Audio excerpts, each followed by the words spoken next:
Video को बस आप सभी प्लीज पूरा देखिएगा, और जितने भी आप लोग देखेंगे वीडियो को, सभी से निवेदन है कि वीडियो को प्लीज लाइक जरूर कर दीजिएगा। दोस्तों, धरने के लिए जब आह्वान किया गया था उसके पीछे का रीजन आप लोग समझने का प्रयास किया करिए। किसी को दोस्तों अनावश्यक बुलाने से कोई मतलब नहीं होता हम लोगों का, या फिर इस ठंड के मौसम में किसी को हम 400-500 किलोमीटर दूर से बुलाएं, या बहनें होती हैं, कुछ शादीशुदा मैरिड भी होंगी, सबकी अपनी अपनी समस्याएं होंगी, बच्चे भी होंगे, परिवार होता है, बहुत सारी दिक्कतें होती हैं, अकेले आना जाना उचित नहीं होता, भाई भी होंगे, सबके साथ किसी के साथ आर्थिक कुछ समस्या हो सकती है या फिर दूरी हो सकती है। लेकिन आप ऐसा समझिए कि हम लोग कितनी मेहनत से इस स्टेज तक पहुंचे हैं। ठीक है, 10वीं किए होंगे, 12वीं किए होंगे, ग्रेजुएशन BEd BTC, कितने पैसे हम लोगों के खर्च हुए होंगे। कुछ लोग इसमें ऐसे भी होंगे जो टेक्निकल स्नातक होंगे, बीटेक होंगे, या कुछ ऐसा उन्होंने कोर्स किया होगा। तो बहुत सारे संघर्षों के बाद आज हम लोग जाकर के इस स्टेज तक पहुंचे हैं। और एक बात दोस्तों, मैं बिल्कुल आप सभी की विचार ये होता है कि 45,000 में से जितनी सीटें होंगी उतने ही अभ्यर्थियों का चयन होना है। तो फिर इसमें कम गुणांक वाले अभ्यर्थी किस प्रकार से उम्मीद कर सकते हैं। तो इसी चीज को ध्यान में रखते हुए दोस्तों, आप सभी ये चीज जान लीजिए कि हम लोगों के धरने का सबसे जो मेन मकसद था कि अधिक से अधिक सीटों पर लिस्ट आए। ठीक है, विज्ञप्ति तो आज नहीं कल तो जारी होगी, चयन सूची भर्ती प्रक्रिया ये सब कुछ आपकी होने वाली है। और इतना दोस्तों सभी लोग जान चुके हैं कि आचार संहिता से पहले पहले आपकी भर्ती पूरी होने जा रही है। ये खुशखबरी आप सभी के लिए है कि एडेड जूनियर शिक्षक भर्ती की प्रक्रिया आचार संहिता से पहले हर हाल में पूरी करा ली जाएगी। ये सरकार की भी प्राथमिकता है, विभाग की भी प्राथमिकता है। या फिर दोस्तों आप ऐसा समझ लीजिए कि प्राथमिक शिक्षक भर्ती इन्होंने दिया नहीं है। और ये देखिए, मेरा अपना निजी मत भी हो सकता है, लेकिन ये चीज जो है बहुत आप सभी लोगों के मन में भी ये बातें आ रही होंगी कि सरकार कहीं न कहीं आचार संहिता से 2-4 दिन पहले एडेड जूनियर शिक्षक भर्ती के जितने भी अभ्यर्थी चयनित होकर के फाइनली आएंगे उन्हें नियुक्ति पत्र वितरण का कार्यक्रम करेंगे, और उसके माध्यम से प्रदेश को ये संदेश देने का प्रयास करेंगे। क्योंकि आप सभी जानते हैं प्राथमिक शिक्षक भर्ती की मांग को लेकर के ये मुद्दा पूरी तरह से हाईलाइट है। तो वहां पर ये बताने का प्रयास करेंगे कि देखिए, प्राथमिक में बेसिक में हमने भर्ती की थी 1.25 लाख, और देखिए अब हमने जो है एडेड जूनियर में भी भर्ती कर दी यहाँ पर। ठीक है, तो एक नियुक्ति पत्र का वितरण का पूरा कार्यक्रम करेंगे। कोई भी भर्ती हो, छोटी भर्ती हो, बड़ी भर्ती हो, सभी में नियुक्ति पत्र वितरण में मुख्यमंत्री जी जरूर शामिल होते हैं। आचार संहिता लगने के बाद से कोई भी जनप्रतिनिधि, मुख्यमंत्री जी ही नहीं, विधायक सांसद भी इसमें पार्टिसिपेट नहीं कर सकते किसी भी इस प्रकार के कार्यक्रम में जिससे ये लगता हो कि आचार संहिता का उल्लंघन होगा। तो आचार संहिता से पहले ही ये चीज होगी। और यहाँ पे 100% दोस्तों मैं कह रहा हूँ, मुझे लग रहा है कि ऐसा ही होने वाला है कि 2-4 दिन पहले वो कहेंगे कि देखिए हमने यहाँ पर फिर से इतने शिक्षकों की नियुक्ति की है।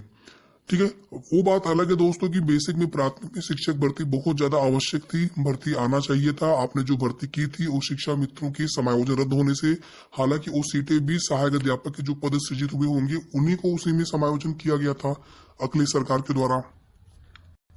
अगर उनकी वो बातें सही भी होती तो भी 2018 के बाद से 2019, 2020, 2021 क्या इन 3 वर्षों में 15-16 हजार भी शिक्षक हर साल रिटायर नहीं हुए होंगे। फिर आपने जो हलफनामा लगाया था उसमें कि 51,112 सीटें खाली हैं आपके पास, अविज्ञापित पद है, फिर उन सीटों का क्या हुआ।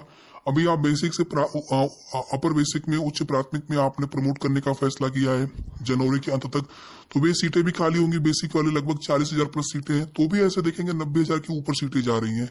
तो ये दोस्तों बात की बात है। कुल मिलाकर के आप सभी जानते हैं चीजें कि धीरे धीरे जो है हर चीज जो है प्राइवेटाइजेशन की तर्ज पर या फिर संविदा की तर्ज पर इस प्रकार की है, और नौकरी जो है कम से कम दी जा रही है या फिर प्राप्त हो रही है अभ्यर्थियों को। अब आप एडेड जूनियर शिक्षक भर्ती में देख लीजिए कि 4500 प्लस आपके पास तो पहले से बहुत पहले अधियाचन थे। 2019 में जब दिसंबर में लिखित भर्ती परीक्षा के लिए नियमावली में संशोधन किया गया था, उसके बाद 2020 के फरवरी से ही ये होने लगा था कि मार्च अप्रैल में विज्ञापन आ जाएगा। उसके बाद फिर कोविड शुरू हुआ, अप्रैल से फिर लॉकडाउन लगना शुरू हुआ, पूरा 2020 चला गया इसी में। फिर 2021 वापस आया, फिर लग रहा था कि फरवरी मार्च तक। बीच में ये भी कुछ दिन चला था कि नए राज्य शिक्षा सेवा चयन आयोग से भर्ती की जाएगी, फिर हुआ कि नहीं बहुत ज्यादा विलंब हो जाएगा, फिर PNP से ही भर्ती कराने का फैसला किया गया, और फरवरी में आवेदन भी लिए गए, अप्रैल में एग्जाम डेट भी तुरंत आ गई 2021 में। लेकिन फिर उसके बाद कोविड, और अब जाकर के 17 अक्टूबर को आपकी भर्ती की लिखित परीक्षा संपन्न करवाई गई। लेकिन दोस्तों सीटें जो है यहाँ पर आते आते कितनी बची हैं? 1894। और इन सीटों में दोस्तों 1504 है सहायक अध्यापक के और 390 है प्रधानाध्यापक के। अब यहाँ पर ध्यान से देखिएगा दोस्तों, ये कोई बिल्कुल फाइनल आंकड़ा नहीं है, इन दोनों में ही थोड़ा सा वृद्धि होने के चांस है, थोड़ा सा। और सोशल मीडिया पर ये भी चीजें चल रही हैं कि ये सीटें कम हो रही हैं सहायक अध्यापक वाली थोड़ी बहुत, और ये सीटें थोड़ी बहुत बढ़ रही हैं। तो प्रधानाध्यापक में ऑलरेडी जो है 4 से 5 अभ्यर्थियों का कंपटीशन है औसत, लेकिन सहायक अध्यापक वाले में 15 से 20, 20 से 25 और किसी किसी पे हो सकता है 30 गुना भी या उससे ज्यादा भी कंपटीशन हो। सीटों की संख्या और विषयवार पास अभ्यर्थियों की संख्या के सापेक्ष ये अलग अलग होगा हर विषय के लिए। ये अच्छी खबर नहीं है दोस्तों, बस इसी की वजह से कहा जा रहा था आप लोगों से कि सब लोग धरने में आए। अभी दोस्तों लखनऊ की टीम तैयार हो रही है, मुझे लग रहा है बहुत जल्द आजकल में फैसला कर लिया जाएगा। विज्ञप्ति आपके समय पर आएगी, अभी आपको बताने वाले विज्ञप्ति आपकी लगभग जो है किस स्थिति के आसपास तक आ जाएगी।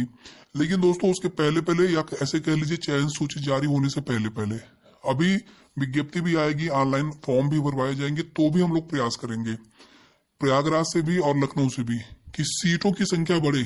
अब आप दोस्तों यहाँ पर कल्पना भी नहीं कर सकते हैं कि एक बार भर्ती पूरी हो जाने के बाद 69,000 का मैं एग्जाम्पल आपको दे रहा हूँ, फिर उसके बाद एक भी सीटें आप नहीं बढ़वा सकते हैं। इसलिए भैया चयन सूची जब तक जारी नहीं होती तब तक हम सभी के पास मौका है, और जितने भी हाई गुणांक कम गुणांक वाले अभ्यर्थी हों, जिस प्रकार से दोस्तों आंकड़े निकल के आ रहे हैं उस प्रकार से तो यही लग रहा है कि 70, 80, 77, 78 के नीचे उम्मीद ही नहीं कर सकते हैं, या बहुत होगा किसी विषय में, जैसे मैथ साइंस हो गया, बहुत होगा इनमें 76 तक, ठीक है, बहुत नीचे आएगा 75 तक, सामान्य वर्ग की बात कर रहे हैं, यानी इससे नीचे हम उम्मीद नहीं कर सकते। 75, 76, 77 इसी के आसपास जो है सेप गुणांक जाएगा फिर। और अदर कैटेगरी में EWS है, OBC है, SC ST PH female, freedom fighter, ex serviceman, क्रमशः आप यहाँ से कम करके बिल्कुल आप लोग एनालाइज कर सकते हैं, मुझे अच्छे से पता है। अब दोस्तों यहाँ से अंदाजा ये लगाने वाली बात है कि हम चयन सूची का इंतजार कर रहे हैं या फिर हम नौकरी का इंतजार कर रहे हैं। अगर हम चाहते हैं कि हमें नौकरी मिल जाए, जॉब मिल जाए समय पे, तो उसके लिए यहाँ पे सीट्स का बढ़ना बहुत ज्यादा जरूरी है। सीट्स बढ़ेगी तो ही फायदा है। 45,000 प्लस यहाँ पे कैंडिडेट्स पास है 90-97 पर, और 4500 प्लस भी अगर सीट्स नहीं होती हैं तो क्या मतलब है फिर इस भर्ती का? कोई मतलब ही नहीं हो रहा है दोस्तों। सिर्फ बिल्कुल जो टॉप पर अभ्यर्थी रहेंगे 77, 78, 79, 80 वाले, उन्हीं का चयन होना है।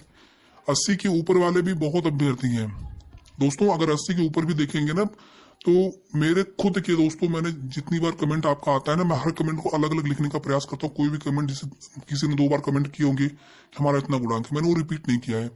उसके आंकड़े के हिसाब से दोस्तों 100 से ऊपर अभ्यर्थी हैं 80 प्लस वाले, और 75 से 80 के बीच में मुझे लग रहा है कम से कम 2000 से ज्यादा अभ्यर्थी हैं मेरे कमेंट के हिसाब से। बाकी तो एक्चुअल में संख्या और भी ज्यादा होगी। तो अब यहीं से आप अंदाजा लगा लीजिए कि लगभग कितने गुणांक तक वाले अभ्यर्थियों को ही मौका मिलने वाला है आगे काउंसलिंग के लिए, चयन सूची आने के बाद।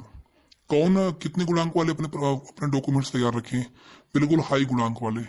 इसलिए भैया निवेदन है, और बार बार निवेदन है आप सभी से कि जब भी अगली बार धरने के लिए या फिर सीट बनाने के लिए हम लोग करेंगे, तो आप लोगों को जरूर सपोर्ट करना चाहिए। विभाग को लगना चाहिए कि हाँ यहाँ पे कम से कम 1000 की भीड़ अगर होती है ना, बहुत है उतनी भीड़, 1000, 1200, 1500 तक हो जाए तो उन्हें लगना चाहिए कि हाँ यहाँ पे 45,000 प्लस अभ्यर्थी हमने पास तो कर दिए, लेकिन हम लोग नौकरी कितने को देने जा रहे हैं। ठीक है दोस्तों, विषयवार में दोस्तों मेरे हिसाब से मैथ साइंस में 400 से 500 सीटें होंगी। बाकी SST में भी लगभग 300 प्लस सीटें होनी चाहिए, लेकिन हिंदी, संस्कृत और अंग्रेजी में सीटों की संख्या का जो आंकड़ा है वो अच्छा नहीं है। लगभग जो है 200 के आसपास रह सकता है, और ये बहुत ही खराब आंकड़ा है दोस्तों कि 80, 78, 79, 80 गुणांक वाले भी सेफ नहीं होंगे।